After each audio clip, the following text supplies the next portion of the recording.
السلام علیکم ورحمۃ اللہ وبرکاتہ۔ محترم ناظرین، استقبال ہے آپ کا ہمارے یوٹیوب چینل اب تک نیوز پر۔ آئیے ناظرین، آج کی ایک بہت اور اہم خاص خبر آپ کے لیے لے کر حاضر ہوا ہوں جو آپ لوگوں تک شیئر کرنی ہے۔ ناظرین، دارالعلوم دیوبند پر پوری دنیا میں علم کی روشنی پھیلائی ہے۔ دارالعلوم دیوبند پہنچے افغانستان کے سفیر کے ذمہ داران سے ملاقات، 150 سالہ علمی خدمات کی ستائش۔ افغانستان کے قدیم ثقافتی اور دوستانہ رشتے چلے آتے ہیں۔ افغانستان کی عوام ہندوستان سے خاص محبت رکھتی ہے۔ یہی وجہ ہے کہ آج افغانستان کے ہندوستان میں موجودہ سفارتکار ڈاکٹر فرید اللہ مومن زئی کی قیادت میں سفارت خانہ کی ایک کثیر رکنی وفد دارالعلوم دیوبند پہنچ کر محترم مولانا ابوالقاسم نعمانی، صدر مدرسین مولانا سید ارشد مدنی، نائب محترم حضرت مولانا عبدالخالق مدراسی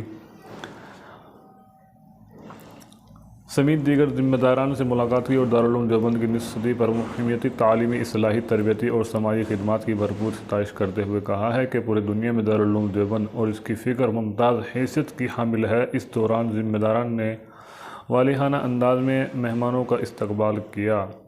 ہندوستان میں افغانستان کے سفیر ڈاکٹر فرید اللہ مومن زئی نے آج یہاں عظیم علمی دانشگاہ دارالعلوم دیوبند پہنچ کر ذمہ داران دارالعلوم دیوبند سے ملاقات اور اکابرین دیوبند کی علمی خدمات کی ستائش کرتے ہوئے کہا ہے کہ دارالعلوم دیوبند اور اکابرین دیوبند نے علم دین کی روشنی پوری دنیا میں پھیلائی ہے۔ افغانستان میں دارالعلوم دیوبند اور یہاں کے اکابر کی خدمات کو نہایت قدر و منزلت کی نگاہ سے دیکھا جاتا ہے۔ یہی وجہ ہے کہ افغانستان میں علم دین حاصل کرنے کی جستجو رکھنے والے طلباء آج بھی دارالعلوم دیوبند میں داخل ہو کر تعلیم حاصل کرنے کو اپنے لیے بڑی سعادت مندی تصور کرتے ہیں۔ انہوں نے کہا ہے کہ دارالعلوم دیوبند کی عظیم علمی خدمات کا فیض آج پوری دنیا میں جاری ہے۔ فکر دیوبند کے ادارے جگہ جگہ قائم ہیں اور اب روایتی طور پر اس مکتب فکر کے حامل پوری دنیا میں پائے جاتے ہیں۔ انہوں نے دارالعلوم دیوبند کے محترم مفتی ابوالقاسم اور دیگر ذمہ داران سے باہمی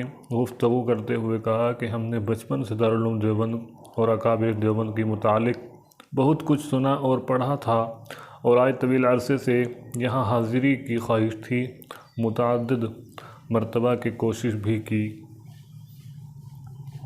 لیکن کبھی موقع نہیں ملا۔ آج یہاں پہنچ کر روحانی مسرت محسوس ہوئی۔